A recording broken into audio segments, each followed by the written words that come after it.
성경은 기적의 책이다, 그렇게 말할 수 있습니다. 성경에는 수많은 하나님의 기적이 많이 나타나고 있습니다. 성경 중에 기적이 많이 나타나는 대표적인 세 시대가 있습니다. 하나는 모세 시대입니다. 모세 시대 때 이스라엘 백성들이 애굽에서 나오잖아요. 그때 하나님이 10가지 재앙으로 바로가 그들을 놓아줍니다. 그리고 홍해를 건너가게 하고요, 만나를 주시고요, 반석을 쳐서 물이 나게 하시고요. 그 광야 생활 속에 하나님의 기적의 역사는 계속됩니다. 그 다음에 나타나는 시대는 엘리야와 엘리사 시대입니다.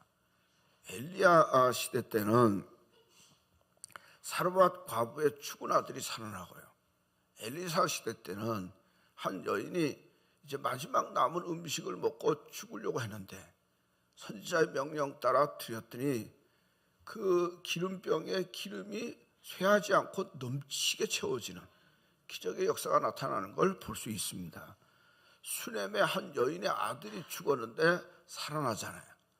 또 문둥병에 걸렸던 나아만 장군이 치료되는 기적의 역사가 나타나는 걸 볼 수 있습니다. 세 번째 시대는 예수님 시대입니다. 성경에 기록된 것만 예수님이 기적을 행한 기록이 한 35가지 됩니다. 사도들도 많은 기적을 행합니다. 그런데 하나님이 아무 때나 기적을 행하는 게 아니고 도저히 기적이 아니면 헤쳐나갈 수 없을 때, 그럴 때 하나님이 기적의 방법으로 도우시고 인도하는 걸 볼 수 있습니다. 이스라엘 백성들이 광야에 살 때 하늘에서 만나가 내려왔습니다. 그때는 농사 지을 수도 없고 짓고 거둘 수가 없는 상황이에요. 그러니까 하나님께서 하늘에서 내려주셨어요. 그 다음에 가나안 땅에 들어간 다음에는 그 만나가 끊어졌어요. 그때는 심고 거둘 수 있었거든요. 그러니까 하나님의 기적은 방법이 좀 달라요. 시대에 따라 하늘에서 직접 내리기도 하고 땅에서 낳기도 하고, 또 우리는 보통 하늘에서만 내리면 기적이고 땅에서 난 건 아닌 줄 아는데 어떤 모양이든지 하나님의 주신 것은 기적이다. 그런 기적의 기록이 많이 있습니다. 사람들이 보통 기적에 대해서 잘못 생각하는 게 2가지가 있습니다. 하나는 기적을 무시하는 경향이 있는 사람들이 있습니다. 이 과학의 시대에 무슨 기적이냐, 지식이 부족해서 기적을 요구하는 거지 기적 없다, 기적을 무시하는 사람이 있고요, 또 하나는 기적만 의존하는 사람이 있습니다. 그래서 신비로운 것만 쫓아가는 사람들이 있습니다. 무시해도 안 되고요, 그리고 너무 의존해도 안 됩니다. 기적은 하나님의 살아계신의 손길이고 하나님의 능력의 표현입니다. 기적은 하나님의 사랑의 방법입니다. 하나님이 하나님의 백성들을 애굽에서 나오게 한 다음에 광야 생활을 할 동안 그 위기 동안에 하나님이 보호하시잖아요. 그러니까 광야 생활이 어렵긴 해도 은혜의 시기였습니다. 하나님의 징표가 가득 나타나는 그런 시기예요. 하나님이 세상을 이처럼 사랑하사 독생자를 주셨으니, 독생자 예수 그리스도를 이 땅에 보내시면 하나님의 사랑입니다. 사실은 기적 중에 기적은 하나님이 사람의 몸을 입고 이 땅에 왔다고 하는 기적보다 더 귀한 기적은 없습니다. 그러니까 예수님이 이 땅에 와서 놀라운 말씀을 하셨다, 그거보다도 예수님이 이 땅에 오셨다고 하는 게 기적입니다. 예수님이 놀라운 능력을 행했다고 하는 것보다도 예수님이 인간의 몸으로 와서 우리 위해서 우리와 함께 하셨다고 하는 거예요. 동정녀의 몸으로 오셨고 부활 승천하셨다고 하는 거예요. 이런 모든 것 속에 하나님의 놀라운 기적이 이루어지는 걸 볼 수 있습니다. 예수님이 대개 기적을 행할 때 보면 민망히 여기시고 불쌍히 여기시고 그저 측은히 여기시고 그러면서 기적을 행하는 걸 볼 수 있어요. 소경을 만났을 때 민망히 여기사 그 눈을 열게 하시고, 5,000명을 먹이신 것도 무리를 보시고 민망히 여기사 그들에게 먹이고 그저 힘을 얻게 하신 걸 볼 수 있어요. 문둥병자를 만났을 때도 민망히 여기서 손을 내밀어 저에게 대시며 가라사대 내가 원하노니 깨끗함을 받으라. 그랬더니 문둥병자가 치료가 됐습니다. 나사로가 죽었을 때 예수님의 마음을 표현한 게 심령의 통분히 여기시고 민망히 여기사, 민망히 여기사, 긍휼히 여기사, 다 사랑의 표현인데 주님이 사랑의 마음으로 나타난 하나님의 능력의 모습이 기적입니다. 그러니까 이렇게 보면 오늘도 하나님께서 우리를 사랑하시고 또 택한 백성을 사랑하시고 민망히 여기고 긍휼히 여기시면 놀라운 기적과 능력을 우리 가운데 행할 줄로 믿으십시오. 하나님의 사랑은 계속됩니다. 하나님의 사랑은 영원합니다. 그렇기 때문에 과학의 시대에도 하나님의 기적은 있습니다. 방법은 달라도 또 모습은 달라도 하나님의 기적의 역사는 오늘도 계속됨을 믿으시길 바랍니다. 프랭크 모리슨이라고 하는 사람은 무신론자입니다. 하나님 안 믿는 사람이죠. 자기가 보니까 성경에 기적이 많은데 이게 기적이 거짓된 거다 하고 이 실태를 아주 드러내기 위해서 연구하기 시작을 했습니다. 그래서 성경에 있는 기적이 거짓된 실체를 드러내기 위해서 연구하다가 자기가 부활의 주님을 만납니다. 또 루 웰리스라고 하는 사람은 기독교 신화가 많은데 이 신화는 다 없애버려야 된다. 그러고 연구하다가 보니까 그가 예수를 증거하는 배너라고 하는 책을 씁니다. 이런 사람들 많습니다. 공산주의에서는 성경을 뭐라고 표현하느냐, 과학적 근거가 전혀 없는 공상적인 전설을 모아놓은 책이 성경이다. 그러니까 사실은 성경이라고 하는 건 다 만화 같은 얘기다. 그러니까 이거 별거 아니다 이렇게 얘기하는데, 그런데요 공상을 모아놓은 공산주의는 물러갔고 성경은 여전히 지금도 역사합니다. 1882년에 니체라고 하는 철학자는 신은 죽었다 그랬어요. 과학의 시대가 열리니까 이제는 종교의 시대, 신앙의 시대는 없어질 것이다 그렇게 예언했는데, 과학의 시대가 열려도 신앙의 세계는 계속되고 있습니다. 뭘 말하느냐고 하면 기적은 하나님의 일하시는 방법이고 신비는 기적을 포장하는 하나님의 모습입니다. 그러니까 어떤 시대든지 역사하신 하나님, 살아서 일하시는 하나님은 사랑하는 자를 통해서 하나님의 놀라운 기적을 행하는 줄로 믿으시고, 여러분 삶이 기적을 맛보는 삶이 되기를 주의 이름으로 간절히 축원합니다. 미국의 TV CBS 방송에서 이집트에서 일어났던 사건을 방영한 적이 있습니다. 이집트의 한 무슬림이 자기 아내와 두 딸을 죽였습니다. 큰 딸은 8살이고 작은 딸은 갓난아기입니다. 어느 날 보니까 자기 아내가 성경을 읽는 거예요. 그래서 아내를 죽였습니다. 그리고 무덤 안에 두 딸도 매장을 해버렸습니다. 다 죽인 거죠. 한 15일이 지났습니다. 그 동네에 같은 마을에 사는 한 사람이 죽어서 그쪽에다 이제 장례를 하다가 웬 소리가 들려서, 무덤 안에서 소리가 들려서 가보니까 아기 둘이 있는데 살아 있습니다. 그래서 놀래서 이거를 이제 TV가 방영을 하는 겁니다. 인터뷰를 하는 거죠. 야, 도대체 땅속에서 무슨 일이 있었고 어떻게 살아나는가? 15일 동안 먹지도 못했을 텐데 어떻게 이렇게 건강할 수 있는가? 그랬더니 8살 난 아이가 8살 난 아이가 이렇게 얘기하는 겁니다. 하얀 가운 입은 한 분이 매일 찾아와서 먹을 음식을 주었대요. 그리고 그분이 매일 어머니를 깨워서 젖을 내 동생에게 악한 나라에게 먹였대요. 그래서 그게 누구냐? 근데 그 아이가 얘기가 그분이 예수님이라고 그러더라고요. 여러분, 이게 옛날 얘기가 아닙니다. 오늘도 하나님 필요한 때 기적과 능력을 행하신다. 기적과 능력을 행하신다 하는 거죠.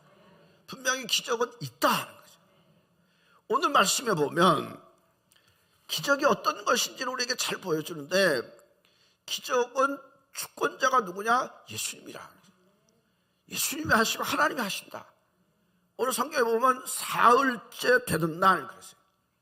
이 사흘째 되던 날의 의미는 그 앞에 1장에 보면 예수께서 빌립과 나다나엘을 만납니다. 근데 빌립이 예수님을 만나고 난 다음에 나다나엘을 예수께로 소개해요. 야, 율법에 기록된 선지자가 예수다. 그랬더니 나다나엘이 유명한 얘기 하잖아요. 야, 무슨 나사렛에서 선한 것이 나겠느냐, 별거 아닌 것처럼 얘기를 합니다. 예수님을 만났는데 예수님이 나다나엘 보고 하는 말이, 내가 무화과 나무 아래 있을 때 내가 너를 봤다. 그 말에 나다나엘이 무릎을 꿇고 예수께 고백하는 말은, 당신은 하나님의 아들이고 이스라엘의 임금입니다. 그랬더니 예수님이 또 뭐라고 말하냐면, 너 그것 보고 놀라느냐? 내가 이제 더 큰 일을 보리라. 하늘이 열리고 하나님의 사자가 인자 위에 오르락내리락 하는 것을 보리라. 이렇게 말하고 난 다음에 사흘이 지난 다음에 가나의 혼인집에서 물이 포도주로 변하는 사건이 나타나는 거예요. 그러니까 이 말은 뭐냐면, 그저 나다나엘이 무화과 나무 아래 있는 거 본 것보다 더 놀라운 일, 더 큰 일이 보여지는데, 그 보여지는 게 이게 가나의 포도주 사건이라고 하는 거예요. 자, 이게 하나님의 사자가 하늘 위에서 오르락내리락 사건이 이 사건이라고 하는 거죠. 이걸 통해서 우리에게 깨닫게 하는 게 하나 있어요.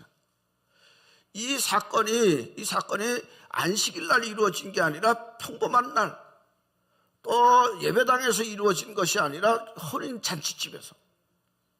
그런데 누가 했느냐? 주님이 하시더라.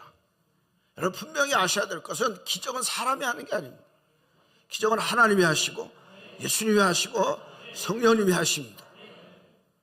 어떤 첫 아이를 출산을 앞둔 엄마가 배가 불러서 출산을 앞두고 있는데 배가 막 아파요.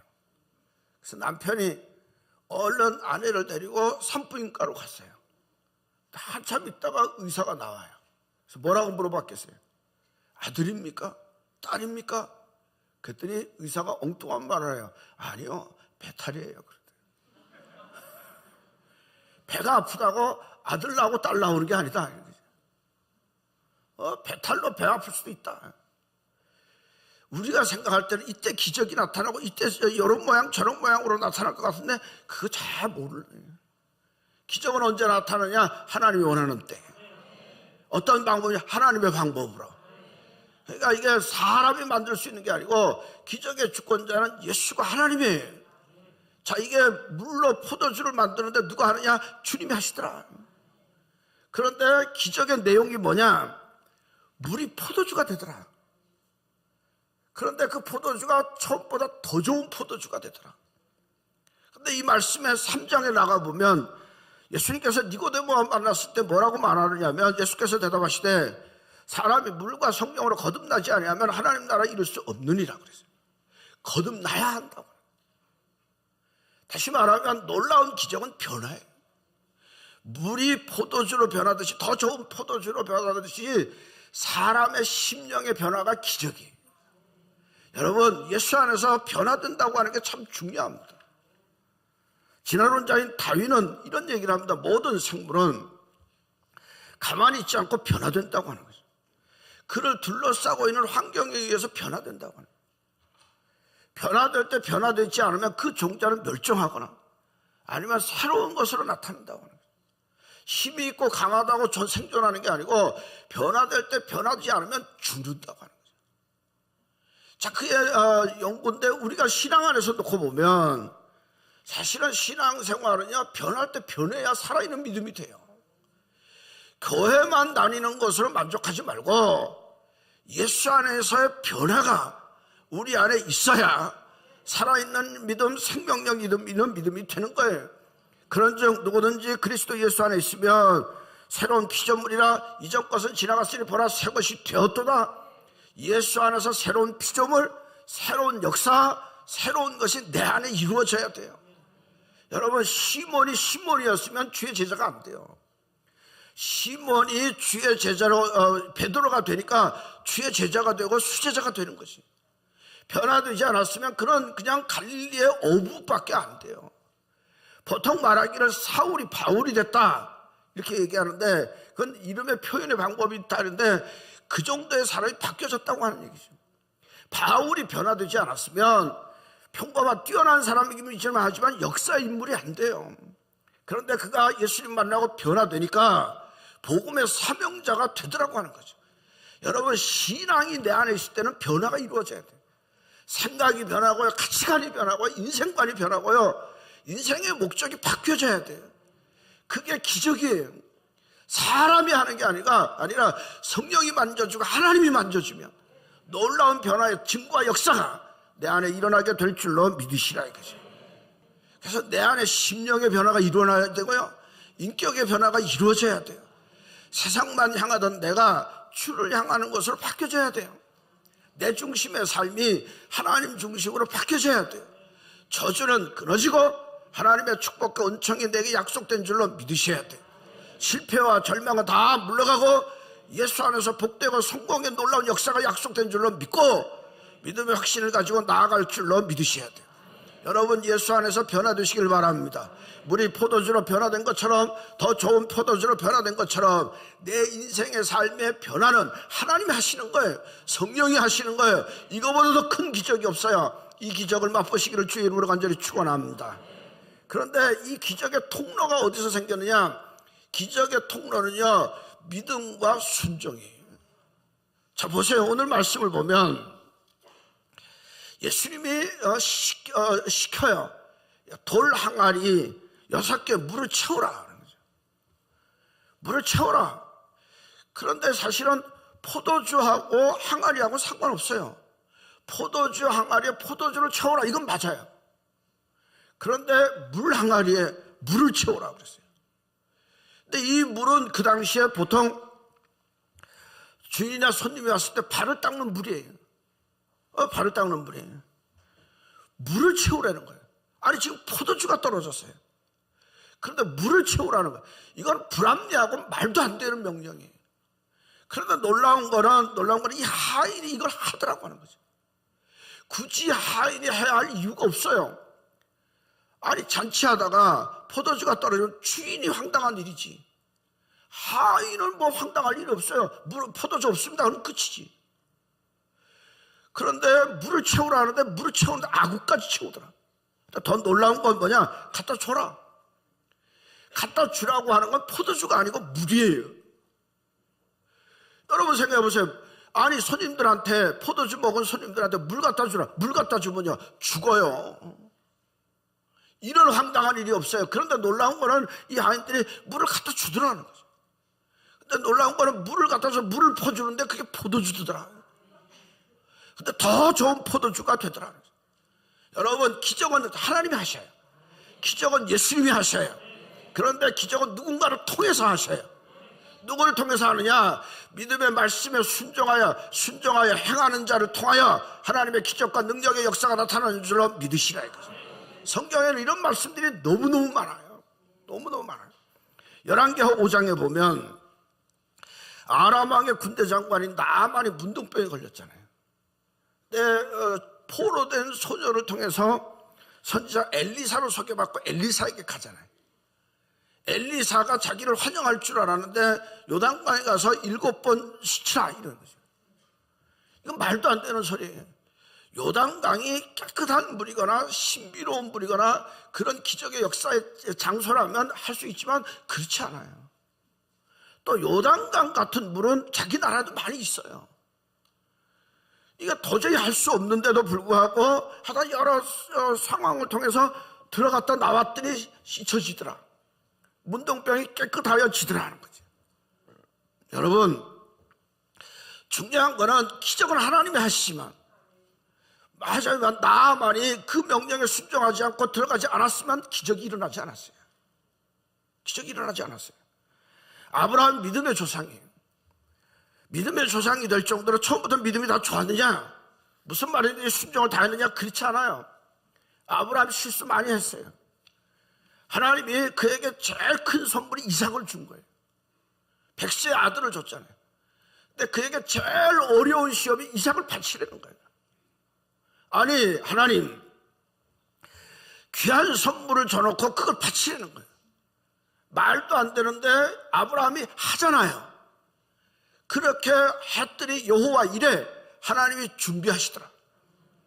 그러니까 하나님이 준비하신 여호와 이래의 축복은 아브라함이 하나님 말씀에 순종함을 통해서 이루어지게 되더라고 하는 거죠. 기적은 나타나는데 어느 곳에 나타나냐? 믿고 순종하는 것에서 기적이 나타나지, 믿지 않고 순종하지 않는 곳에 기적이 나타나지 않는다고 하는 거예요. 대개 기적의 현장에는 분명한 통계가 있어요. 기적이 안 나타나는 곳이 두 군데가 있어요. 두 군데.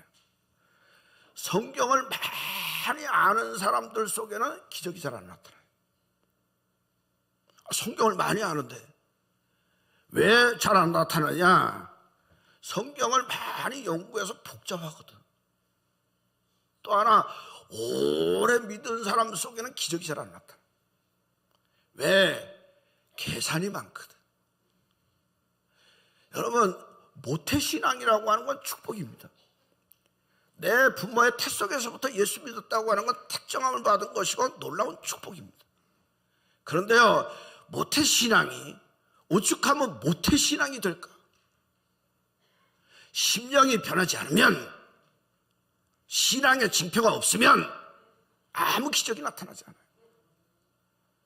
오래 믿은 것 중요하지만 하나님의 능력의 역사하심을 순수하게 믿지 아니하면 그 능력의 기적이 나타나지 않아요. 대개 보면 어느 때 기적이 나타나느냐? 처음 믿는 사람, 그리고 새롭게 복음이 전파되는 것, 그것에 기적이 많이 나타나요. 왜? 그들은 하나님의 말씀을 그대로 받아들이거든. 그들은 하나님의 능력을 그대로 믿거든. 그러니까 이렇게 놓고 보면 내가 성경을 많이 아느냐 못 아느냐, 오래 믿었느냐 안 믿느냐, 그거보다도 더 중요한 거는 오늘도 역사하시는 하나님의 능력을 그대로 믿으시면 내 삶 속에 기적이 일어날 줄로 믿으시라. 계산하지 마요. 너무 복잡하게, 머리가 그렇게 좋아요? 좋아봤자지 사실은. 야, 이게 인간의 지혜라고 하는 거 하나님의 어리석음만 못한대. 그 어리석음 가지고 뭘 자랑해요? 주의 명령에 따라 믿고 순종하면 하나님의 놀라운 지표와 역사가 나타날 줄로 믿으시라. 주께서 우리에게 말씀하기를 우상을 섬기지 마라, 무당 섬기지 말고, 점쟁이 따라가지 말고, 고사하지 말고, 하지 말라면 안 하면 돼요. 여기에 축복이 있는 줄로 믿으십시오. 안식일을 지켜라. 이 날은 내 날이다. 주님의 날이에요. 그러니까 이걸 딱 구분해야지. 어떤 일이 있어도 내가 주의 날을 지키리라.